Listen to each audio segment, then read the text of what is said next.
When you're thinking about people and community, or maybe a way of saying it is when you're thinking about people in community, particularly you're trying to build community for people, one of the things that is often helpful is to focus on what you have in common, okay? Shared values, shared experiences, shared passions. After all, these are the things that unite us, all right? But it is also, I think, helpful and appropriate to appreciate what is unique and different about people in a community. Let me give you an example. If I ask the question, this would be a great icebreaker. What three things, if you get them, you get me? Or if I get them about you, I get you. And if I don't get it, I'm not going to really get you, or you're going to get me. For instance, you might say, what three bands? If you just really understood these three bands, you would get what I resonate with. Or three albums. Or maybe it's three books. Or maybe it's three stories. Or maybe it's three kind of major things that happen to you in your life. So for instance, if you were trying to get to know me, I would say you probably need to understand, number one, the Montana connection. It's a big part of who I am, right? Number two, you would need to understand the Texas/brewery church connection. And number three, you would need to understand the story that I shared last week, which is about how I just about blew up my marriage and became my mom. All right? Those three stories, any one of those is missing, and you are not going to have a very complete picture of me. There's going to be gaps. There's going to be holes. Okay. The things that make us unique are the things that give us our personality and character. And when you're needing both, or when you're building a community, you need both. In other words, you need to have things in common. That's what's going to give you your strength and bind you together. But you're also going to need to have things that are unique. That's what gives you your flavor. In other words, if you try to build a community where everybody is identical to one another, it's actually not going to be a very great community. Okay? So, those unique things, that's true of people, but it's also true of churches. And what I want to talk about today is what makes All Souls unique. And we're going to talk about three distinctives, and really I'm only going to get to one of them today. I just couldn't figure out how to do it in less time. So what I want to do are talk about the first of three distinctives. There's three distinctives. Number one, bivocational. That is a very distinct aspect of this church. That's what we're going to talk about today. But also, we're small. We're a house church. That's another really distinctive feature. Third, we have a deep commitment to mercy and shalom, which is the kind of thing we were just talking about. How do we help people in our neighborhood? All right, those three things, I think, make us a pretty unique community. And so what I want to do is talk a little bit more about those in order to help you understand us as a church, how maybe we are different from other churches. Okay, and we're going to unpack that first one this week. I want to talk about bivocational, but I would really like to talk about it through the lens of calling. All right, so I would like to talk about the concept of calling. What do I mean by that? 2, the reality of calling. Do you actually see this idea in the scriptures? Yes. 3, what's the nature of my sense of calling? And what might be the nature of yours? Okay, and that's what we're going to look at the bivocational piece. Okay, does that make sense? All right, let's jump in. The concept of calling. If you've been around for any amount of time, you have heard me say, what's the difference between a value and a strategy? Do you guys remember this? If you don't, let me re-give it to you. Okay, a strategy is something you do, like in order to accomplish a goal. So if you're a salesperson, you might be like, oh, in order to sell my product, I am going to robocall everybody in the city. And then when that doesn't work very well, you might go, maybe I need a different strategy. So a strategy, you do it if it makes sense, and if it doesn't make sense or it doesn't work, you don't do it. All right? A value is something you do even if it doesn't make sense. For instance, honesty. Is that a strategy or a value? it better be a value. Because if you are only honest when it's strategic for you, when it's in your advantage. Called psychopathy. Yeah, exactly. Okay, you are going to, that's not a good thing. So we inherently know that there are certain things that honesty, integrity, authenticity, that we really should be all the time, even if it's detrimental to us. This is the kind of person I want to be. Well, listen. I'd like you to take that thing, value versus strategy, and I'd like you to think about everything we've discussed in membership so far, and that's where this sheet, I just want you to look at it. Okay, so if you look at week 2, 3, 4, 5, 6, okay, we've talked about friendship. In other words, you don't have to share our convictions in order to be our friends. Does that seem like a value or a strategy to you? A value. In other words, like, listen, if the only reason we were friendly was to get some kind of result from it, that would be incredibly disingenuous. So we're saying, hey, friendship, that is a value level thing for our church. I actually think all churches should have kind of like a core value level commitment to friendship, even when people don't agree. Okay? What about the second one? Jesus. We think he lives, he rescues, he builds, he speaks, he calls, he equips, he rules. Does that sound like a value or a strategy? Value. Okay, all Christians should believe that. Okay, what about sin? Now think about this. We have said that sin is not simply bad behavior. We've talked about it in terms of self-focus, self-assertion, self-serving, self-indulgent. You could even say self-loathing. What do all those things have in common? Self. Okay? So in other words, our version of sin is a focus on self versus faith is a focus on Jesus, a focus on the kingdom, a focus on our neighbors. It's a focus on the shalom of others rather than ourselves. So you could make the case, sin, does that sound like a value? Yes. Okay. We may be more nuanced than some other churches in terms of that, but I would say every church really believes there is this thing called sin, and somehow Jesus does something about it, and they would describe that as like a core level value for them. All right. What about shalom? Seek the shalom of the city where I've sent you in exile. That should be a value. I'm not saying it plays out very well, but it ought to be. What about how we think about grace, which is what I talked about last week? I would say absolutely that ought to be a value. Okay? So all of those things, if you look at this list, you see how on the left side I've written value. Now, if you look down at the bottom of the list, you got strategies. Okay? Presbyterianism. Guys, that's a strategy, not a value. Okay, now some Presbyterians might not like me saying that, but we need to be honest. If your denomination, think about it this way. Okay, if your denomination is a core value to you, how are you going to look at every other denomination? They've got a problem. They ought to be Presbyterian. Okay, now listen. You can do the exact same thing. Have you guys ever heard of the non-denomination denomination? All these guys that are like, I don't like denomination. Guess what? They all look very similar. You can do the exact same thing. And I'm just saying, that's a strategy. And what we ought to be honest about is like some of those commitments, like think about how we're talking about doing clusters as a way of somehow still being able to stay in a house but be bigger than a house. Okay, that's a strategy. I don't know for sure if it's going to work. We're going to try it. If it doesn't work, we'll jettison it and try something else.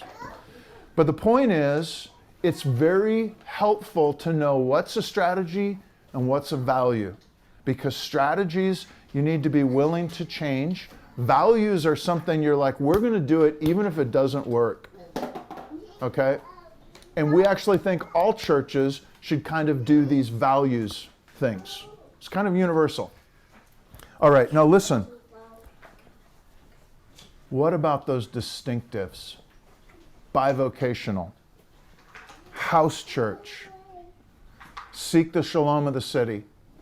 There's kind of a specific angle that plays out for us. In other words, we're trying to put 70% of our budget to that. Are those values or are they strategies? And what I want you to think about, well, first of all, if they're values, are there lots of other churches that aren't doing the bivocational thing, aren't meeting in houses, and aren't devoting 70% of their budget to like mercy in the neighborhood? Sure. So we probably don't want to say that they're values because we're immediately going to be critiquing an awful lot of churches. But at the same time, they feel more vital to who we are. For instance, us meeting in a house actually has so much impact on the nature of our community. The fact that you can sit here and ask questions kind of on the fly, face to face, very down to earth. Okay, in other words, that feels more significant than just strategy. All right? So, basically what I'm saying is, I think we need something in between values and strategy. And that's what I'm calling call. Okay? The calling, if you could think of it this way, what are the three things that deeply shape our character that we feel strongly about? And this is my answer, since I'm the person who's like founding this church and trying to build this community. It's these three things. If you said to me, hey, I want to set any of these three things aside. If you said, Christian, let's get a building. Or if you said, Christian, we really want you to be a full-time pastor. Or if you said, Christian, we don't care about this like 70% of our budget to people in our neighborhood that are in need. Any one of those things, if we decided as a church that we don't care about, I'm probably going to want to bow out and go, this isn't what I feel called to pursue. Let me try to help you guys find a pastor that better aligns with what you're about. Okay, do you see the calling nature there? I think we need something in between a value and a strategy, and I'm using the language of calling. So that's the first thing, just the concept. All right? And what that means is you don't have to share that. It's not a value, but you need to know that you're in a church where it's not a value, but it's a pretty big component of what this church is. Does that make sense? It's not just strategic. It's more than that. Okay, let's think for just a second. That's the chart. The reality of this idea of calling. Do you actually see anything like this in Scripture? I'm going to give you 3 examples. There's more than this, but I just want to show you like, oh, this is actually, I think, a very scriptural thing. So here's the first one. Do you guys remember Peter and Paul? In Galatians chapter 2, verse 8, Paul says, listen to this, Peter was entrusted with the gospel to the circumcised. Who's that? Jews. I was entrusted with the gospel to the uncircumcised, that's Gentiles. Okay? In other words, both apostles have the same gospel, that's a value for them, but each of them is in different contexts. That's where the calling comes in. And as a result, each is going to adopt some different approaches, strategies. Do you see the difference there? In other words, it's right there in Scripture, the idea that God gives different people different calls, and it's going to result in churches that look different from one another, but they're still part of one church. Universal. Does that make sense? Let me give you a second example. Spiritual gifts. 1 Corinthians 12, Romans 12, Ephesians 4. Any place in the New Testament, if you look up spiritual gifts, here's a couple of things you're going to see. First of all, in every single passage that talks about spiritual gifts, gifts are given to every Christian. You see the language each, not some. Okay? Follow me on that? In other words, everybody gets gifts if you're a Christian, but they're different gifts. Okay? Paul uses the metaphor of a body. Listen, why would the Holy Spirit give us all different gifts? Because we've all got unique callings. You see what I'm saying? He's actually built each and every one of us to be unique, to be distinct, and you actually take all of those different body parts and you put them together. Now you've got the body of Christ. So it's a huge mistake and we live in a culture that tends to look to pastors, kind of big figures, to be kind of everything. Great speaker, great thinker, great organizer. And the Bible says, no, actually, we need all of the people. So right there, if you've got different gifts to different people, you can imply that people have different callings. All right? Let me give you one more example. Think about vocation. In Ephesians chapter 6, Paul says this, bondservants, I want you to work for your masters as unto the Lord. Do you remember what a bondservant was? Slave. Okay? In the Roman Empire, a bondservant is somebody that is in slavery. They have a master, and he's saying, I actually want you to work for your master as if you are working for God. Meaning that really shitty job that you have, okay? You're actually supposed to do that when your master comes in and says, I want you to do this thing. You're like, oh, this sucks. You're supposed to go, I'm actually working for God here. All right? Now listen. Paul, in 1 Corinthians 7, talking to the same bondservants/slaves, says this, let each person lead the life that the Lord has assigned to him, to which God has called him. Okay, now he also says, hey, by the way, if you can get your freedom, do it. So he's not saying that, oh, once you're a slave, always a slave. He's like, man, you have tons of freedom, but the point is, do you hear the language of God assigning, God placing, God building you for a unique purpose as a unique person, and that means you have a unique calling. And he's given you unique gifts so that you can do that thing where you are. So you got 3 examples, Peter and Paul, spiritual gifts, vocation. This, I would just say, this notion of calling, I think, is all over the New Testament. It's not just apostles or leaders. It extends to ordinary Christians too. And the point is that God has built you for something. He has a purpose for you. He has placed you, gifted you, and He is calling you into it. So it's going to be unique to you. That's the nature of the calling. But for you, this is the key here, that calling is going to function almost like a value for you, where you're like, oh, this is not a value for everybody, but this is a value for me. Okay? Now here's something really, really important, and this is why I just spent all that time talking about this. There's a caveat. As soon as we start talking about calling, as soon as we start talking about what makes us unique, it is very easy for other people who either don't have that same gift mix, or they don't have that same calling, or they don't have that same sense of calling. Do you know how they feel? Critiqued. Like you're saying everybody should be like. So I've had people say to me, Christian, are you saying that everybody should do house church and start breweries? I'm like, no, not at all. Okay?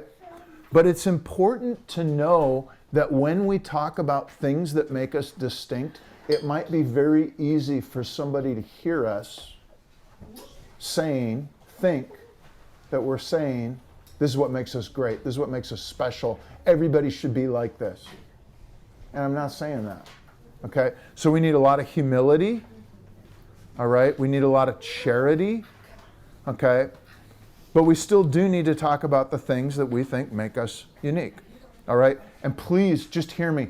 I'm not critiquing other churches. I'm not critiquing bigger churches. I'm not critiquing traditional churches. I'm not critiquing other denominations. I'm just going, this is who we are. I think God is a big God, and the kingdom is a big place, and He works in all of these other areas through all of these other people. And so we want to be able to celebrate and affirm those other things while still knowing our own distinctives. Okay? These three distinctives are the direction I think God is calling me into until I can go no further or God refines the call. So what I'm really doing is giving you my sense of calling. And what I'd encourage you to do is to think, what's your sense of calling? So that you can actually determine, is this a good fit for you as a church? For instance, if you said, my sense of calling is, I really feel called to be like an executive director in a major church. Well, guess what? This is probably going to be a lousy fit for you, because I don't see an executive director position anywhere in the future of this church. That's not to say that you're not called to do that. There are probably churches that need your gifts and skills. Okay? Yeah, Marilyn is the executive director. Don't let her know that. Okay. So that's the concept of calling, the reality of calling. Let's talk about the nature of this bivocational thing, my calling. Okay. Two areas. Here's what I mean by bivocational. Have any of you heard the word bivocational before? Okay. Sometimes you may hear the word covocational as well. I am happy to use either one of those words. I use them interchangeably, even though people who usually use covocational don't use it interchangeably. I don't care what you call it. When you hear the word bi, what do you think of? Two. Okay. When you hear the word co, I don't know how many you think, but I think of two, and I like the word bi. So bivocational, there are two areas, okay, in which I labor. I have two vocations. So what's the first one? I have a full-time job running Lazarus, right? It's a brewery. We make coffee, beer, tacos, and hopefully joy. Never heard of it. Never heard of it. You will. I don't know if you will or not. Okay. So I have a full-time job at Lazarus. That is a part of a calling for me. All right? But I also have a job here at All Souls. I'm a pastor. I'm a church planner. I actually have a sense of calling that no matter where I go in this world, I am going to start trying to, if for some reason we move someplace, guess what? There's going to be an All Souls of someplace popping up. Because I feel like I have this call to start and shape this kind of community. All right? So I have a sense of two callings. And that's what most people think. Well, actually, let me rephrase that. I have two jobs. And what most people think when they use the word bivocational is they just think, oh, it's a pastor with two jobs. Okay? So, in other words, if the church is too small to support a pastor, the pastor gets a job at Home Depot or selling insurance or bivocational. All right? And technically that's true. But what I want you to understand is if you look at it from that perspective, the bivocational piece is just strategic. In other words, and I know a lot of pastors who think this way. They're like, my church is too small to pay me to be the full-time pastor, so I'm going to get a job, but man, if the church ever grows, I will jettison that job in a heartbeat. Because that is just, it's a means to an end that allows me to plant the church, pastor the church, lead the church. Nothing wrong with that, but I have a different understanding. That's a strategic understanding. And I actually have a sense of value when it comes to thinking about planting the church and having a full-time job. There is a strategic value in being bivocational, and I'm going to see if I can explain this to you.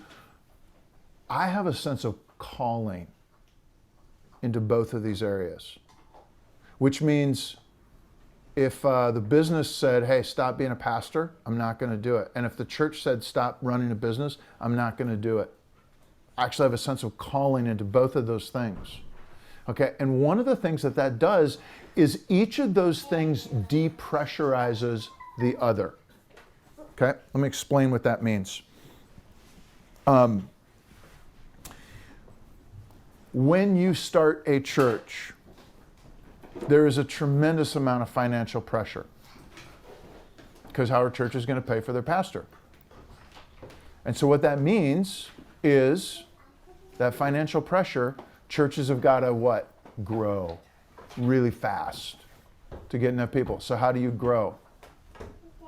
Usually you hire staff to do more programming, but once you do that, what are you going to have to do even more? Grow to make more money. Like, it just becomes this vicious circle. Okay, so a lot of people who are pastors feel a huge amount of stress, financial stress, growth stress. How is the church going to get to the point before we run out of cash and shut the doors? Okay, so when you're bivocational, that helps offset. Like, listen, we are a church of 30 people, 30 plus, 35, that has been financially self-sustaining for 5-6 years in a city that traditionally has a really hard time planting churches that are sustainable. Okay? Well, there's a strategic value to the fact that I have a full-time job. Okay? So I'm not saying that there is no strategic value from being bivocational, but what I'm saying is, if you are only going to be a full-time pastor, you feel this incredible pressure. Churches, number one, they pressure you. Number two, they suck you in. Okay, so before you know it, you're just neck deep in the church and you hardly ever talk to anybody that's not in the church because you're so focused on trying to care for your sheep and grow the flock. Okay? But when you have a full-time job, that actually keeps you embedded in the real world, which is really healthy. Okay? I think it is deeply healthy for pastors to know just like what honest work is, where you add enough real world value that pagans will gladly pay you to do it. Okay? I think it would be healthy for more pastors to experience this. So what's great is there are times where I'm like, I don't know what the heck to do with this church. And I get up on Monday, I get up on Tuesday, and I'm like, you know what? I got a job to do. And I go do my job all week long, Tuesday through Friday or Saturday. Okay? And what happens is having a job means the church doesn't completely own me. See how that depressurizes? But it runs the other way too. When you work in the world, guess what? Your career and your job can suck you in just the way a church sucks in a pastor. So how many of you get to a certain point where you actually figure out, I'm good at something, I think I'm going to try to get great at this, this is going to be my career, and before you know it, boom, it has gobbled up your entire life. Okay? There are days when Lazarus wants to gobble me up too. And on those days, you know what is really helpful? Like when business is not going great, that happens sometimes, or everything's going to shit, this broke, that broke. And it's like every bill is like thousands of dollars. And you're like, oh my gosh, where's it going to come from? Where am I going to get the people? Okay. When you, on those days, do you feel the pressure from that? You know what helps? Knowing that the most meaningful, significant thing I'm doing isn't in a brick and mortar building down the street at Lazarus. It's actually in the lives of people that over the course of the last 10 years I've been getting to know, and some of them I'm able to help in ways that is going to change them and they're going to carry with them for the rest of their lives. Do you see how that depressurizes the work? So what happens is the work depressurizes the church, the ministry, and the ministry depressurizes the work, so that neither one of my jobs owns me. All right?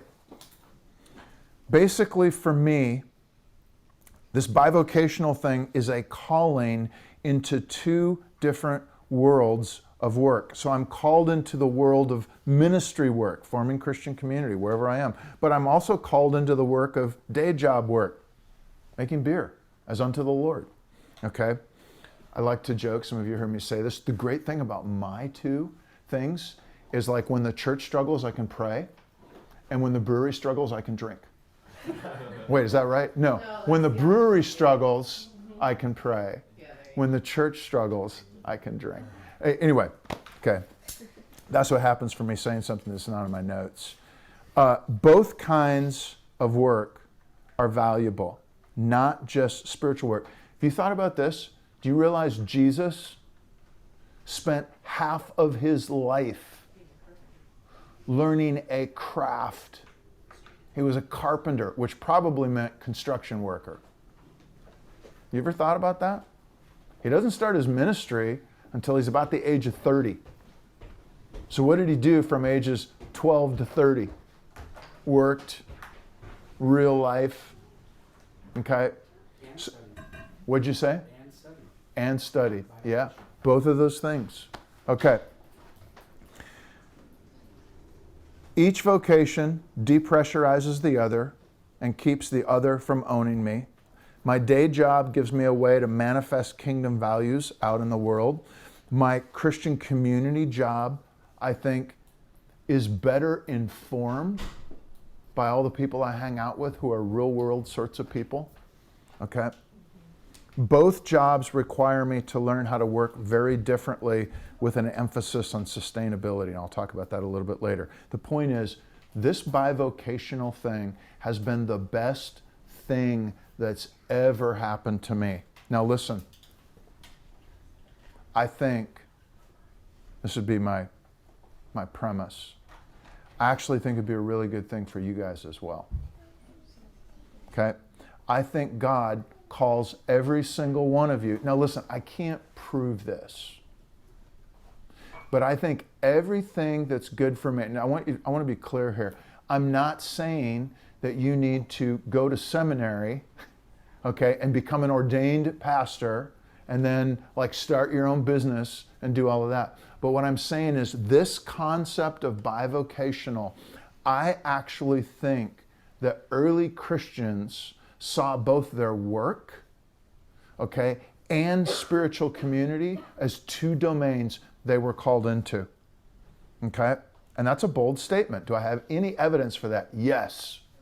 All right? Ephesians 4:12. I'd encourage you to go back and read this later. Paul says, God gives leaders, apostles, prophets, evangelists, shepherds, and teachers. Okay? What do leaders do? It's not the work of the church. Leaders build up the body. They equip the saints for the work of ministry, building up the body. In other words, who does the work of the church? Saints. Do you hear that? Now, churches have been onto this for at least, I don't know, hundreds of years. Probably since Martin Luther when he talked about the priesthood of all believers. So Protestantism really pushed where it's like, hey, it's not just priests who have this ministry. Y'all have ministry. So maybe you've been to churches that have talked about every member ministry or something like that. In other words, churches are onto that idea that ordinary people also have a calling and a giftedness to be doing ministry, even at an informal level. But it goes the other way as well. Also in Ephesians 4:28, let the thief no longer steal. Let him learn to do honest work with his own hands, that he may have something to share with anyone in need. In other words, he's saying, not only do people need to learn to do ministry, they also need to learn to do work. And the learning to do work is actually so that you can have it. You need to be good enough at what you do that you can have an excess so that you have an ability to share with other people. All right? And Paul says, this is why I work with my own two hands. He makes tents. Okay, do you see that? So the point is, I think you can say from Ephesians, and what I want to encourage you guys to put on, listen, I'm not saying you need to go to seminary. All right? But I would love to see you actually think, what if this bivocational thing that Christian has learned and discovered for himself, what if that actually is meant to be a little bit more of a core value for kind of all Christians? Okay?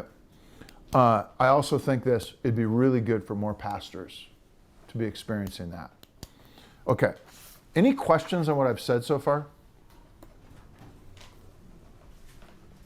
Let me give you 5 quick implications. Okay?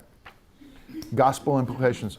Number 1, and this is the reason I'm giving this to you, is so that you're like, oh, this is what to expect in this church. Okay?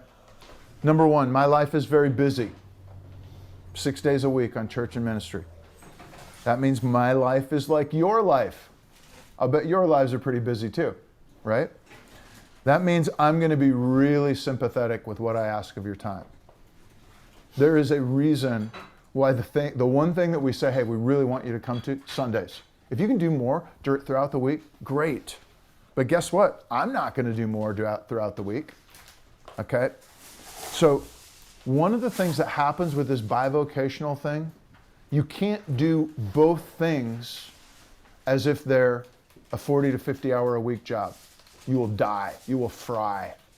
And so a big part of what I do is actually try to get y'all to do less, to work smarter, not harder. Okay? What it means is I'm going to be sympathetic about what I ask for your time. It also means when you hear me talk about reading and praying and making time to hear from God, it's doable with a full-time job. Okay? Second thing, my life is very full. Now here's what I mean by this. I don't just mean busy. What I mean is when I get up and go to work, do you know what I'm thinking about all the time? Because God's called me to this job, what's God doing in my work? In other words, my workspace, I am constantly looking for signs of what God might be up to because I think He's actually given me this call, and that means maybe He's doing something. And then I get up on Sundays and I'm like, what is God doing in the lives of these people? All right? And we have people over for dinner and I'm like, what is God doing in these? Like every inch of my life is basically thinking about what God might be up to. And that is amazing. That's what I mean by full. Okay? It's not like, oh, God part is just on Sundays for an hour. It's like, no, God part is all week long. Okay? And that could be true for you as well. Imagine if you could start looking at your job, your vocation, as a calling from God where He's up to something. And you just get to discern what it is. You get to bring kingdom values into your sphere where you have expertise and authority, and you get to start to implement those things. Like you get to be the kind of person that says, hey, guess what? We are always going to be honest here. It's going to be one of our core values. We are always going to be fair here. We are not going to gouge our customers. We're going to treat people well, even if that means we're going to have to sit down and have hard conversations. Those are kingdom values starting to infuse your work. Well, what that does, it gets you thinking about the kingdom all the time, not just on Sundays. Okay, so life is busy, but it becomes very full. And what that means, here's a third implication, you're going to have to be smart and selective. You've heard me say this. I'm constantly asking the question, how do I keep this pace up for the next 20 years? Can I? Is it sustainable? And if it's not, guess what has to happen? Something has to change like in the next 2 weeks. And what's actually happened is because I have a church and I have a business, and I know my limitation, I know that I can't do both at 40 to 50 hours a week. I'm going to have to be smart and selective about how I work, what I do, what I don't do. And this is the fourth thing. That means there's lots of things in this church that I don't do. Like I don't lead groups during the week, right? What we do, I read, I pray, I teach on Sundays. I do a lot of trying to coach leaders Anybody that wants to like develop in leadership, I am going to make time to coach. Marilyn and I do a lot of hospitality. We try to help people enter the church. But then the first thing we do is people enter the church. Do you know what we do? Try to connect them with some of you guys. Because I know that I can't just keep doing hospitality with everybody that enters the church. Okay, we also do triage. You know what that is? When shit hits the fan and your life blows up. We always make time for that. But even then, you know, like Nick, you've had some stuff go down in your life. What I'm doing in that case is I'm bringing in Garrett and Laura, bringing in Malachi and Jordan, and we're trying to help get things going, but really we're connecting again, all right? But I'm not leading groups, I'm not doing Bible studies, I'm not doing much visitation. I don't do traditional pastory things during the day, okay? So my life is busy, but it's very full. I have to be smart and selective. There's a lot that I'm not going to do. The last thing, that means there's a lot that you guys get to do if you want to, okay? In other words, well, I think there's certain things that you need to do whether or not you want to. Like you need to learn how to read and pray and hear from God. But guess what? Part of the reason we struggle to read and pray and hear from God is we think the only place God is really working is in this little sliver of spiritual life on Sundays. All right?